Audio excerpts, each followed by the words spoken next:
नमस्कार। आज हम संसद के अगले पड़ाव की तरफ बढ़ते हुए आप लोगों को संसद सदस्यों की निर्भरताएं अथवा योग्यताओं के बारे में बताएंगे कि संसद सदस्यों की निर्भरताएं कैसे होती हैं या संसद सदस्यों को सदन से किस प्रकार से उन्हें हटाया जा सकता है या संसद की सदस्यता समाप्त की जा सकती है किसी सदस्य की, तो इसके क्या क्या आधार हो सकते हैं। तो आइए जानने की कोशिश करते हैं। देखिए, संसद के सदस्यों को हटाने के लिए या उनकी निर्भरता, या हम ऐसे भी कह सकते हैं कि संसद सदस्यों की सदस्यता सदन से समाप्त कैसे की जा सकती है, कैसे कैसे की जा सकती है, कौन कौन से उसके आधार हो सकते हैं। तो इसमें देखते हैं। सबसे पहले अनुच्छेद 101 के अंतर्गत किसी संसद सदस्य की सदस्यता समाप्त की जा सकती है।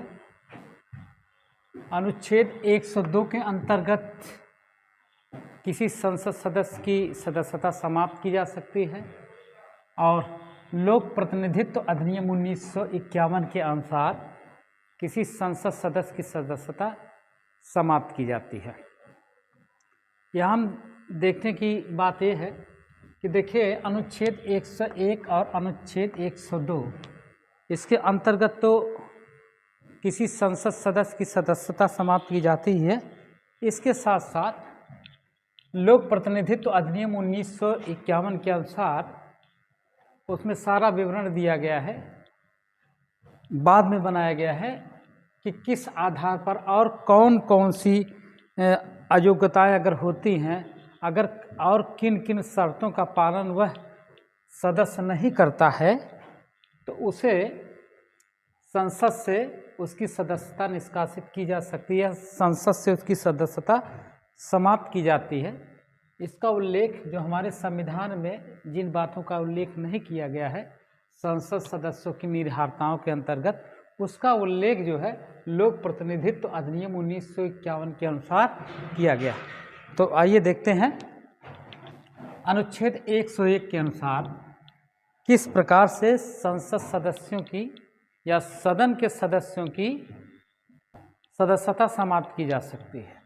तो देखिए, अनुच्छेद 101 ये कहता है कि अगर कोई भी व्यक्ति, कोई भी सदस्य जो संसद का है, वह सदन में अगर अनुपस्थित रहता है लगातार 60 दिनों तक सदन में उपस्थित नहीं होता है, सदन में उपस्थित नहीं होता है, अर्थात जो सदन के अध्यक्ष होते हैं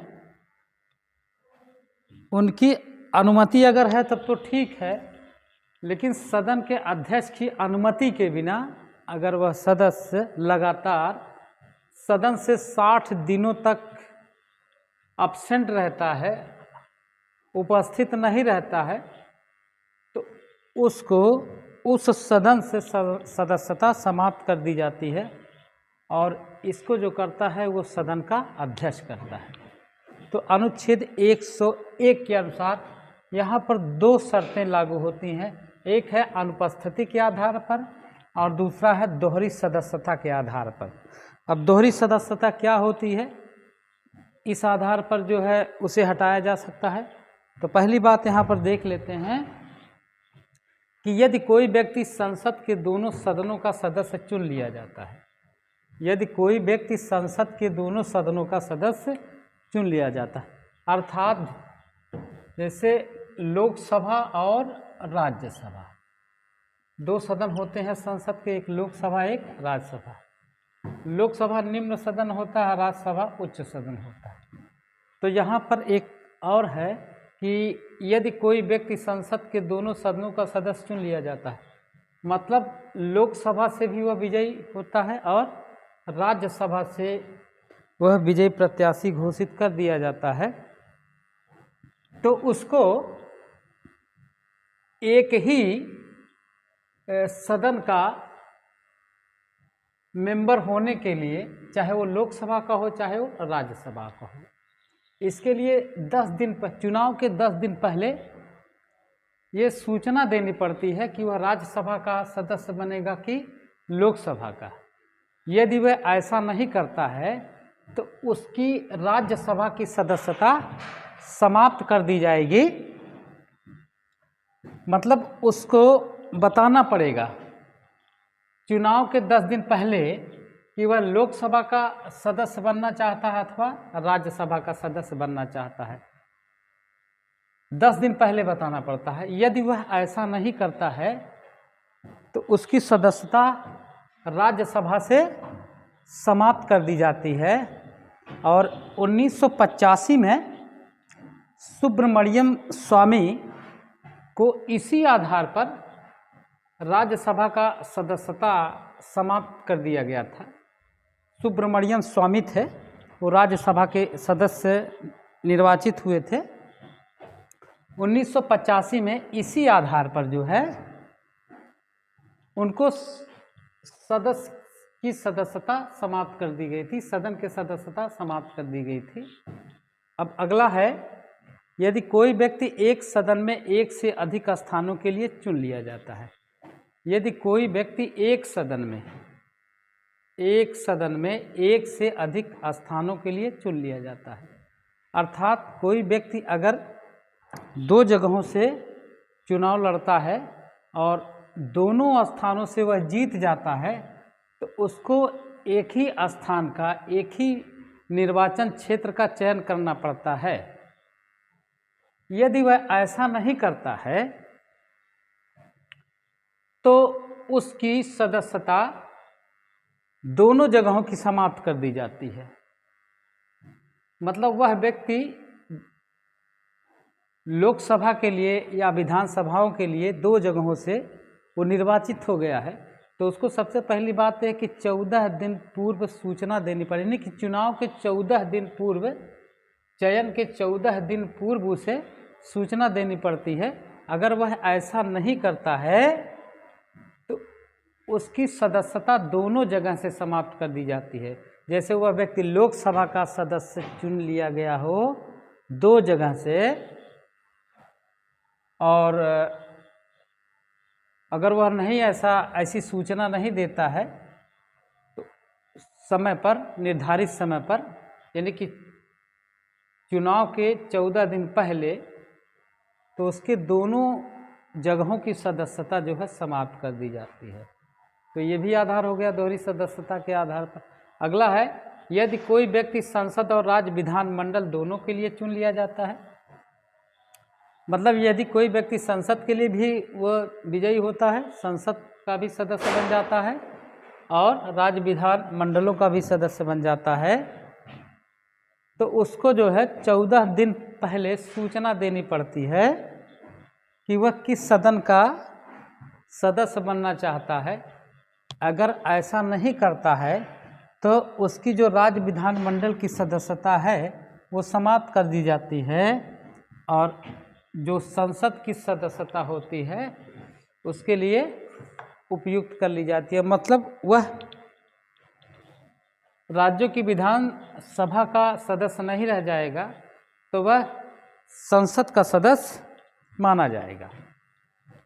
हाँ, एक चीज़ और है इसमें कि यदि कोई व्यक्ति 2 जगहों से चुनाव लड़ता है और दोनों जगहों से चुन लिया जाता है तो एक जगह से उसकी सीट खाली हो जाती है तो 6 महीने के अंदर उस सीट पर निर्वाचन करा लिया जाता है, वोटिंग करवा ली जाती है। 6 महीने के अंदर सीट खाली होगी और 6 महीने के अंदर निर्वाचन करा लिया जाएगा।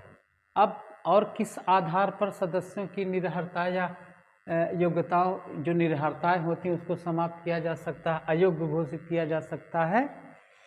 तो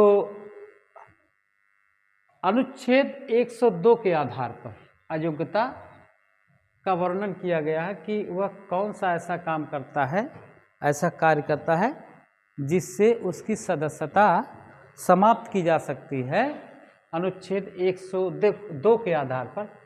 तो पहला पॉइंट आपका हाथ आता है, यदि वह भारत का नागरिक ना रह गया हो। किसी कारणवश वह भारत का नागरिक ना रह गया हो, उस आधार पर भी जो है उस सदन के सदस्य की सदस्यता समाप्त कर दी जाती है। या वह पागल या दिवालिया हो गया हो, उसे पागल या दिवालिया घोषित कर दिया गया हो। तो ध्यान दीजिएगा, जो पागल घोषित करने का अधिकार दिया गया है, जो पागल घोषित करता है वो विशेष रूप से सीएमओ होता है, चीफ मेडिकल ऑफिसर, और दिवालिया घोषित करने का अधिकार होता है डीजे के पास। डीजे यानी कि डिस्ट्रिक्ट जज, जिला जज के पास होता है। तो वह व्यक्ति पागल या दिवालिया हो गया हो या उसको पागल या दिवालिया घोषित कर दिया गया हो, तो ऐसे सदस्यों को भी सदन से उसकी सदस्यता समाप्त कर दी जाती है। अगला है कोई लाभ का पद धारण किया हो। वह व्यक्ति कोई लाभ का पद अगर धारण कर ले तो उसकी सदस्यता समाप्त कर दी जाती है।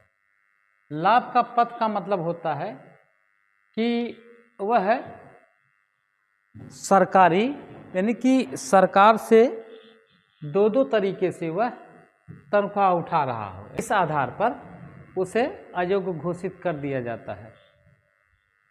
इसके बाद दल बदल किया हो, मतलब कोई व्यक्ति अगर किसी दल से निर्वाचित होकर के आया है और किसी दूसरे दल में सम्मिलित हो जाए तो उस दल बदल के आधार पर उस व्यक्ति को सदन से जो है उसकी सदस्यता समाप्त कर दी जाती है। तो यहाँ पर एक चीज़ ये ध्यान देना है कि एक दल बदल के आधार पर और दूसरा अनुपस्थिति के आधार पर, इन दो आधार पर जो सदस्यों की अयोग्यता घोषित करता है वह सदन का अध्यक्ष होता है। अब देखते हैं और कौन सा आधार हो सकता है, कौन सा आधार होता है जिस आधार पर जो है उस व्यक्ति को, उस सदस्य को सदन से उसकी सदस्यता समाप्त की जा सकती है। तो इसमें हम आ जाते हैं कि लोक प्रतिनिधित्व अधिनियम 1951 के अनुसार, लोक प्रतिनिधित्व 1951 के अनुसार किसी भी सदस्य को उसकी सदस्यता सदन से निष्कासित की जा सकती है, यानी कि उसकी सदस्यता समाप्त की जा सकती है यदि उसने चुनाव में भ्रष्टाचार का प्रयोग किया हो। मतलब वह अनैतिक तरीके से, जो निर्वाचन आयोग के मानक के अनुसार, जो निर्धारित मानक दिया गया है उसके अनुसार अगर वह चुनाव जीत जाता है, अर्थात भ्रष्टता के आधार पर, अनैतिक आधार पर वह चुनाव जीतता है, तो उस आधार पर भी उसको सदन से निष्कासित कर दिया जाता है, अर्थात सदन से सदस्यता उसकी समाप्त कर दी जाती है। अगला है, वह व्यक्ति चुनाव खर्चे का हिसाब ना दिया हो या गलत दिया हो, इस आधार पर भी उस सदस्य की सदस्यता समाप्त की जा सकती है। अगला, भ्रष्टाचार आदि कारणों से सरकारी सेवा से बर्खास्त किया गया हो। वह व्यक्ति सरकारी नौकरी कर रहा था और सरकारी नौकरी के दौरान वो भ्रष्टाचार में लिप्त था और उस आधार पर उसको उस नौकरी से हटा दिया गया, सरकारी नौकरी। उसके बाद उस व्यक्ति ने इलेक्शन लड़ा और वो जीत गया। इस आधार पर भी उस सदस्य की सदस्यता समाप्त की जा सकती है। इसके बाद कोर्ट द्वारा वह 2 वर्ष की सज़ा पाया हो। कोई भी व्यक्ति जो 2 साल की सज़ा पाया हो, यदि वह चुनाव जीतता है, बाद में पता चलता है कि उसको 2 वर्ष की सज़ा दी गई है, कोर्ट ने दी है, तो उसकी भी सदस्यता समाप्त की जा सकती है। यहाँ पर एक चीज़ और देखना है, यदि उसने चुनाव में भ्रष्टाचार का प्रयोग किया है, इसमें निर्वाचन आयोग की सलाह पर, या हम ऐसे कर सकते हैं, निर्वाचन आयोग के सुझाव पर राष्ट्रपति द्वारा उस व्यक्ति की सदस्यता समाप्त की जाती है। तो ये आपका है, इसमें आ जाएंगे राष्ट्रपति महोदय के द्वारा उस व्यक्ति की सदस्यता समाप्त की जाएगी यदि निर्वाचन आयोग के सुझाव पर, या हम कह सकते हैं निर्वाचन आयोग की रिपोर्ट के आधार पर राष्ट्रपति उस व्यक्ति को की सदस्यता समाप्त कर देगा यदि वह व्यक्ति चुनाव में भ्रष्टाचार का प्रयोग किया। आगे देख लेते हैं संसदीय विशेषाधिकार। संसदीय विशेषाधिकार, तो संसद में जो है दो तरीके के विशेषाधिकार दिए गए हैं। एक व्यक्तिगत विशेषाधिकार दिया गया है संसद के सदस्यों को, और दूसरा है सामूहिक विशेषाधिकार। व्यक्तिगत विशेषाधिकार के अंतर्गत संसद का सदस्य पूरी तरह से आज़ाद है, अपनी बातों को रख सकता है, पेश कर सकता है, अर्थात वाक एवं अभिव्यक्ति की पूर्ण स्वतंत्रता। प्रत्येक सदस्य को पूर्ण अधिकार है वाक और अभिव्यक्ति की स्वतंत्रता का, मतलब कुछ भी बोल सकता है। लेकिन हाँ, इतना जरूर है कि वह व्यक्ति अगर सदन में किसी प्रकार का कोई झगड़ा होता है या अन्य कोई ऐसी बातें होती हैं तो उस बात को न्यायालय में नहीं ले जाया जा सकता है, क्योंकि कार्यपालिका और न्यायपालिका को क्या किया गया, या विधायिका या न्यायपालिका को अलग कर दिया गया है, पृथक्करण कर दिया गया है। हाँ, संसद में जितने सदस्य हैं उनको बोलने की पूरी आज़ादी दी गई है, और तमाम ऐसी अशोभनीय बातें भी कभी कभार हो जाती हैं सदन में। सदन के सदस्यों में झगड़ा भी हो जाता है, कुछ ऐसी तनाव की स्थिति हो जाती है, तो उसमें ये नहीं होगा कि कोई भी संसद का सदस्य जा कर के कोर्ट में इसकी शिकायत करे। ऐसी बात इसमें नहीं होती है, क्योंकि कार्यपालिका या विधायिका और न्यायपालिका को अलग कर दिया गया है, स्वतंत्र है। अब इसी के साथ साथ सदन में रहने वाले जो सदस्य हैं इनको गिरफ्तारी से संरक्षण भी दिया गया है। ये गिरफ्तार नहीं किया जा सकते हैं, अगर किए भी जा सकते हैं तो कौन कौन सा आधार हो सकता है, तो गिरफ्तारी से संरक्षण के दो आधार हैं, एक सिविल मामले वाले और दूसरे फौजदारी मामले वाले। पहली बात यह है कि अगर सत्र प्रारंभ होने के 40 दिन पूर्व और सत्र समाप्त होने के 40 दिन बाद तक अध्यक्ष की अनुमति के बिना गिरफ्तार नहीं किया जा सकता है। यदि मामला सिविल मामला है, मतलब वो जमीन जायदाद से है, किससे, जमीन जायदाद से अगर वो मामला है, कोर्ट में गया हुआ है, तो उस व्यक्ति को जो है गिरफ्तार नहीं किया जा सकता है।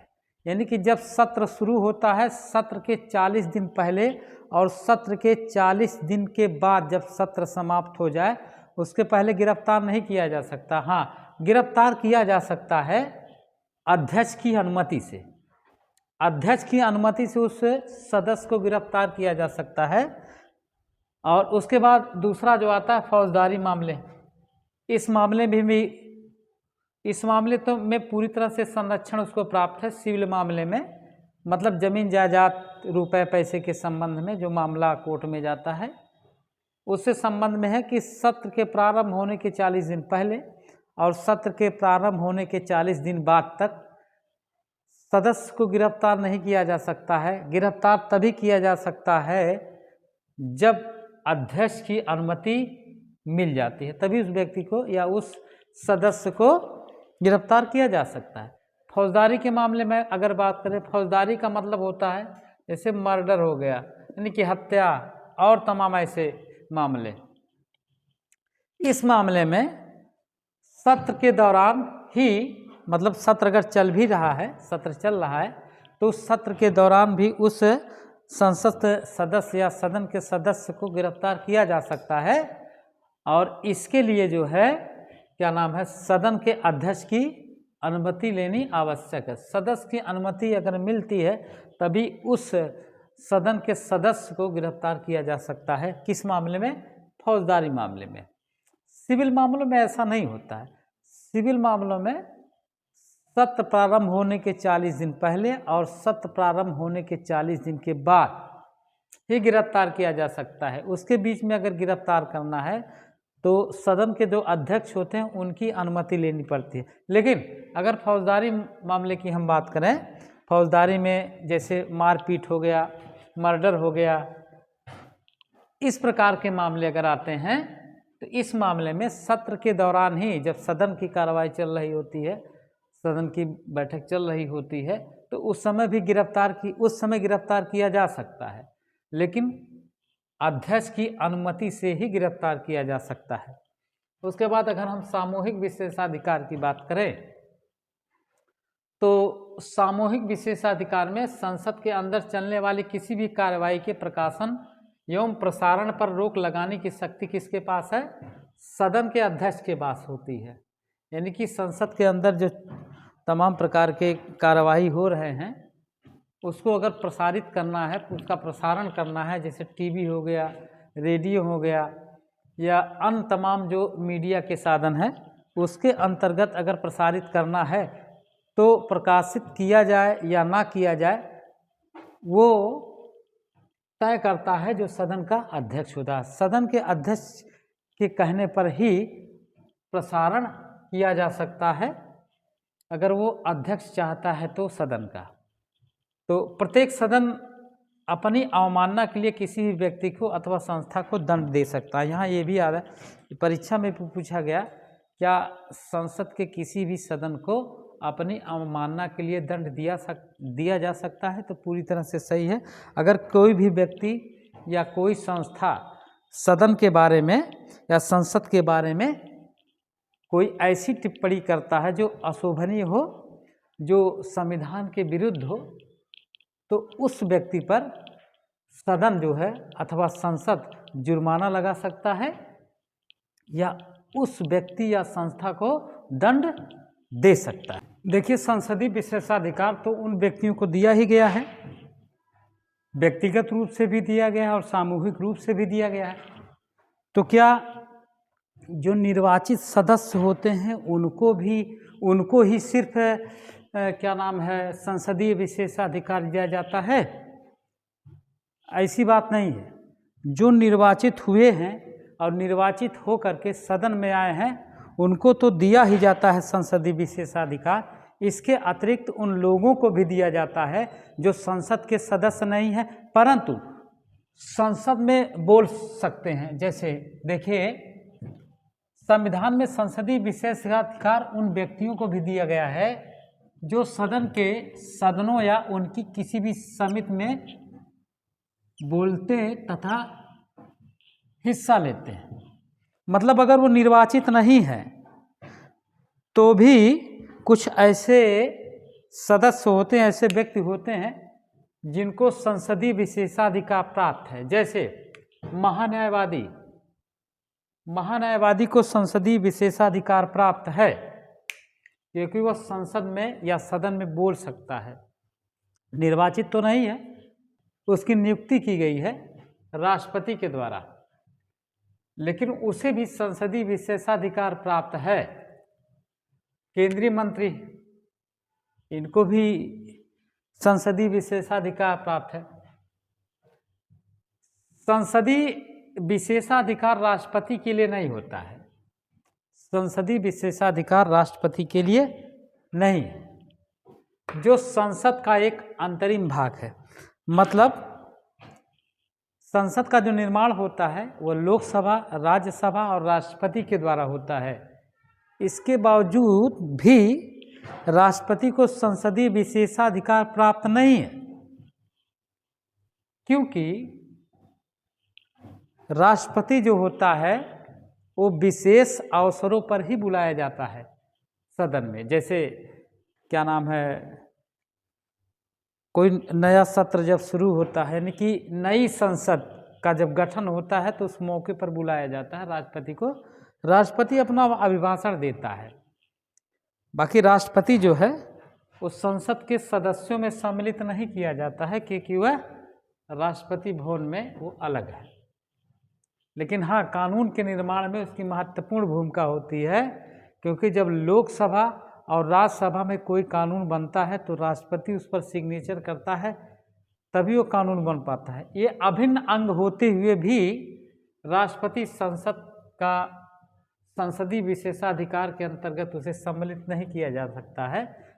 अगला, एक मंत्री उस सदन की कार्यवाही में भाग ले सकता है जिसका वह सदस्य नहीं है। यहाँ पर एक चीज़ ध्यान देना है कि जैसे दो सदन आपके, एक लोकसभा और राज्यसभा, ये दो सदन हैं संसद के, तो ध्यान दीजिएगा कि किसी भी व्यक्ति को मंत्री बनाया जा सकता है। ये कोई ज़रूरी नहीं है कि वह व्यक्ति लोकसभा का ही हो। अगर वह व्यक्ति राज्यसभा का है उसको भी जो है मंत्री बनाया जा सकता है। यानी कि मंत्री लोकसभा से भी बनाया जा सकता है और राज्यसभा से भी बनाया जा सकता है। सामान्य रूप से ये देखा गया है, ज़्यादातर मामलों में लोकसभा का जो सदस्य होता है उसे ही मंत्री बनाया जाता है, उसे ही प्रधानमंत्री बनाया जाता है ज़्यादातर मामलों में। लेकिन बाय द वे राज्यसभा से भी मंत्री अथवा प्रधानमंत्री बनाए जाते हैं। तमाम ऐसे बनाए गए हैं, जैसे नरसिम्हा राव को बनाया गया था और इंदिरा गांधी भी राज्यसभा सदस्य थी, उनको प्रधानमंत्री बनाया गया था। मनमोहन सिंह वो भी राज्यसभा सदस्य थे, उनको प्रधानमंत्री बनाया गया। तो किसी भी संसद सदस्य को मंत्री बनाया जा सकता है, प्रधानमंत्री भी बनाया जा सकता है, चाहे वो लोकसभा का हो चाहे राज्यसभा का हो। तो इसमें बात आती है कि एक मंत्री उस सदन की कार्यवाही में भाग ले सकता है जिसका वह सदस्य नहीं है, पूरी तरह से ले सकता है। जैसे कोई व्यक्ति राज्यसभा से वो मंत्री चुना गया तो लोकसभा की जो कार्रवाई हो रही है उसमें वह भाग ले सकता है, लेकिन वोटिंग नहीं कर सकता है। जैसे मान लीजिए कानून बनने के लिए सदन में आया, लोकसभा में आया, क्योंकि लोकसभा का सदस्य तो है नहीं वह मंत्री, तो वोटिंग नहीं कर सकता है, लेकिन कार्यवाही में भाग ले सकता है। हाँ, वही कानून जब राज्यसभा में बनने के लिए जाएगा तो राज्यसभा में वोटिंग कर सकता है, क्योंकि वह राज्यसभा का सदस्य है। अब बात एक और आती है कि एक मंत्री जो किसी सदन का सदस्य नहीं है, एक मंत्री जो किसी सदन का सदस्य नहीं है, ना लोकसभा का सदस्य ना राज्यसभा का सदस्य, तो दोनों सदनों की कार्यवाही में भाग ले सकता है परंतु वोट नहीं दे सकता है। ये भी सही है। कहने का मतलब है कि किसी भी व्यक्ति को मंत्री बनाया जा सकता है अगर उसने चुनाव नहीं जीता है ना, भारत का नागरिक हो, उसकी न्यूनतम उम्र 25 वर्ष होनी चाहिए और वह चुनाव ना लड़ा हो, इसके बावजूद भी जो है क्या नाम है, उसे मंत्री बनाया जा सकता है। लेकिन 6 महीने के अंदर उसको चाहे लोकसभा हो या राज्यसभा हो, दोनों सदनों में से एक सदन की सदस्यता लेना अनिवार्य होता है, तभी वह अपने पद पर बना रहेगा, मंत्री बना रहेगा। तो वह दोनों सदनों में भाग ले सकता है, यानी कि एक मंत्री जो किसी सदन का सदस्य नहीं है दोनों सदनों की कार्रवाई में भाग ले सकता है। पूरी तरह से सही है। लोकसभा में भी वो लोकसभा की कार्रवाई में भी भाग ले सकता है और राज्यसभा की कार्रवाई में भाग ले सकता है, क्योंकि वह दोनों सदनों का सदस्य नहीं है। दोनों सदनों का सदस्य अगर वह व्यक्ति नहीं है तो उसे भी मंत्री बनाया जा सकता है, बस शर्तें होनी चाहिए।